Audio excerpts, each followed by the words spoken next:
Sir చెప్పండి sir. So cinema ఎంతోమంది ఆర్టిస్టులతో పెద్ద పెద్ద హీరోలతో డాన్స్ ప్రాక్టీస్ అన్నీ చేశారు, సక్సెస్ సాధించేశారు. ఓకే, ఈ కొత్త జంటతో చేస్తున్న మీ ఎక్స్పీరియన్స్ వాళ్ళ సినిమాకి ఎంత? యాక్చువల్లీ సాత్విక్ చూస్తే అలా ఉన్నాడు కానండి, పర్ఫార్మెన్స్ మాత్రం వాడు నెక్స్ట్ లెవెల్లో చేశాడు. సారీ, నా కొడుకు ఏజ్ కాబట్టి వాడు అంటున్నాను. సో చాలా బాగా చేశాడండి. ఈ అమ్మాయి కూడా కొత్తే, కానీ చెప్పింది మాత్రం నాకేదో బాలు మహేంద్ర సినిమాలో ఎప్పుడో ఒక బ్యూటిఫుల్ హీరోయిన్ చూసినట్టుగా అనిపించింది. మీకు విజువల్స్ రేపు సినిమా చూసినా కూడా అర్థమవుతుంది, చాలా చక్కగా చేసింది అమ్మాయి. సో వాళ్ళిద్దరిని కూడా నేను ఇన్ని సినిమాలు చేసినా నాకేం వీళ్ళు కొత్త అన్న ఫీలింగ్ అయితే నాకు అనిపించాల. కాకపోతే వీళ్ళిద్దరిని కొంచెం మోల్డ్ చేసుకోవడానికి 1 డే టైం పట్టింది, కొంచెం సిగ్గుపడకుండా దారిలో తెచ్చుకోవడానికి. అంటే ఆ అమ్మాయి కూడా కొంచెం యూత్ఫుల్. ఇప్పుడు ఆర్ఎక్స్ అనేది చేసేటప్పుడు ఎలాగ నేను ఆ ముద్దు సీన్లు చేసేటప్పుడు ఎంత ఇబ్బంది పడ్డానో, అలాగే వీళ్ళకి అంత కూడా లేకపోయినా కాస్త ఇబ్బంది పడతారు కదా చిన్నపిల్లలు, కొంచెం సెట్ చేసుకోవడానికి ఒక 1 డే టైం పట్టింది.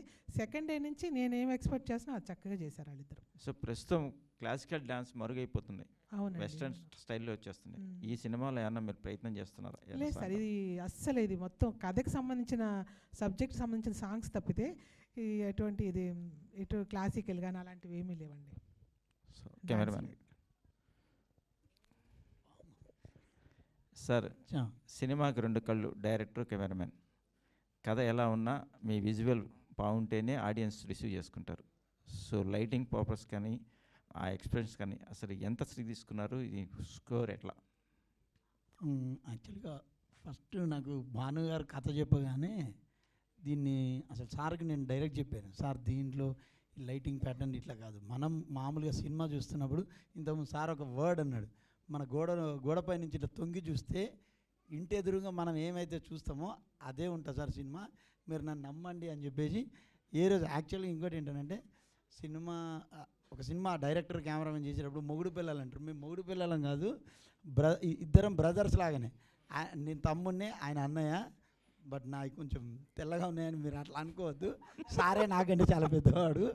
సో అయితే మా తమ్ముడు అసలే వినడు, ఆయన ఏది చెప్తారో అది వినండి అని అందరికీ చెప్పేవాడు, హోల్ యూనిట్కి. తను తీస్తాను ఏ రోజు నేను ఈ షాటు వద్దు సార్ తీసుకుందాం సార్ అని అంటే ఎప్పుడు నాకు అడ్డు వల్ల తీసేసుకోండి, అది మీరు విజువల్గా జనరల్గా చాలామందికి ఆ ఈగో ఉంటుంది, చాలామందికి ఆ ఈగో ఉంటుంది డైరెక్టర్కి. ఒక కెమెరామెన్ సడన్గా ఆ ఫ్లోలో ఆ రోల్ కెమెరా యాక్షన్ అని చెప్తే ఫీల్ అవుతారు, పక్కన ఉన్న వాళ్ళు ఎవరైనా ఎక్కించినాడు చెప్పేస్తున్నాడు. అసలు ఏ రోజు అది అనలేదు, నేనే యాక్షన్ కార్డ్ చెప్పినా కూడా